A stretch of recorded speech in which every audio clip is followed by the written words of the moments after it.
Bonita, ¿verdad? Pues la original pesa unos 4.000 kilos más. Los mayas. ¿Cuántas historias nos traen los mayas, verdad? Quizás la última, la que se puso de moda, la que fue un absoluto fiasco, es la célebre profecía del año 2012. De los mayas se ha dicho que eran los señores del tiempo, que llegaron a dominarlo. Incluso cuando uno acude a la región maya, especialmente en países como México o Guatemala, los arqueólogos que están muy implicados con la historia que investigan, no solo clavan la piqueta, también se preocupan por conocer sus tradiciones, aseguran que los mayas, los que desaparecieron de una forma repentina, están ahí esperando el regreso de los dioses para ellos también regresar. De la profecía se podrían hablar muchísimas cosas. Quizás el lugar donde se encuentra la célebre estela, Cobá, a mí me sorprendió en aquel año de 2012, mes de diciembre, que todos aquellos agoreros que vaticinaban el fin del mundo, que aseguraban que llegaba el apocalipsis, pues ninguno de ellos estaba allí. Y de hecho los propios mayas que todavía siguen la tradición de aquel tiempo aseguraban que, o más que asegurar, se preguntaban que por qué nos queríamos apropiar en Occidente de su historia. Para ellos era una forma de morir y renacer.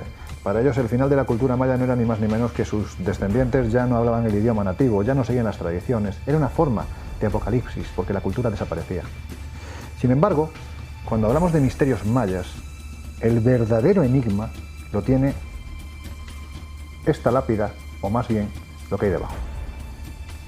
El primero que habló del lugar donde se encontró esta lápida, de la que os voy a hablar ahora, fue un falso conde de vida licenciosa y nombre prácticamente impronunciable. Se llamaba Juan Federico Maximiliano Waldeck. Él fue el primero en llegar a esta zona de la selva de Chiapas, concretamente estamos a mediados del siglo XIX, y fue el primero en dibujar lo que allí se encontró.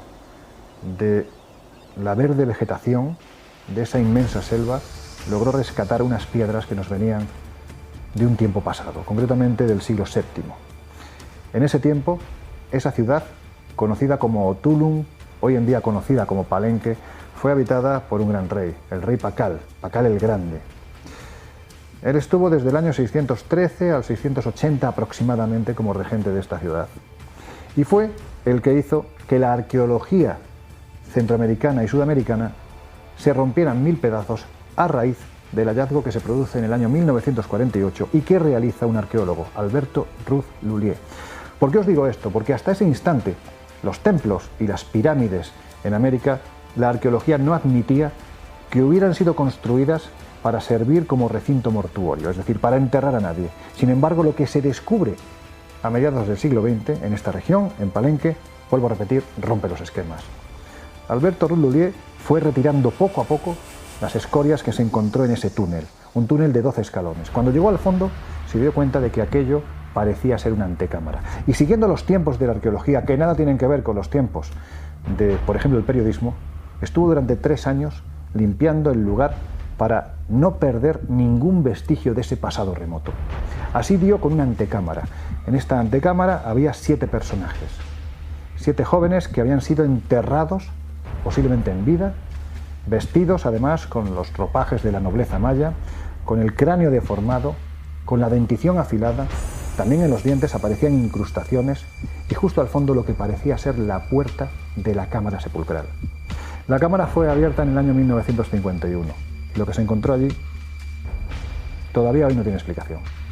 Las paredes estaban decoradas con los 9 volonticú, los 9 señores del inframundo maya, y en el centro un gran sepulcro de más de 3,90 metros de largo por 2,20 metros de alto, 25 centímetros de grosor, y encima esta lápida que supuestamente representaba a Pakal el Grande. Se ha dicho de todo. Se ha dicho que en la misma podemos observar al rey Pakal poco menos que pilotando una nave espacial. Evidentemente, los mitos nos dicen que está en la ceiba de la vida, está accediendo al inframundo una vez que ha muerto. Pero lo interesante de esto no es esta lápida, es lo que hay debajo. Porque los estudios posteriores han determinado que Pakal el Grande murió con 90 años. El cuerpo allí enterrado tiene 45 años. Por aquel entonces la estatura era de 1,45 m, 1,50 m. el cuerpo allí enterrado mide 1,70 m. Pero no solo esto, es que además el cráneo no presenta la deformidad propia ya no solo de un noble, sino de un regente poderoso como Pakal, y además los dientes no tienen ni la dentición afilada ni incrustaciones. Por lo tanto, este señor que está allí enterrado no es Pakal. Y lo más interesante es que seguramente esa tumba está ahí desde mucho tiempo antes de que se construyera el templo que hay encima, el templo de las inscripciones. ¿A quién pertenece este cuerpo? ¿O de qué cultura fue regente? Es algo que todavía no sabemos, pero seguramente nos remonta a un pasado mucho más antiguo del que pensamos. Los cuerpos de los personajes que se encontraron en la antecámara perfectamente se correspondían a ese siglo VII después de Cristo. Sin embargo, el cuerpo que permanece debajo de la losa es mucho más antiguo. ¿Quién es? Pues me imagino que la ciencia, la historia en un futuro, nos dará claves que hoy en día es incapaz de ofrecernos.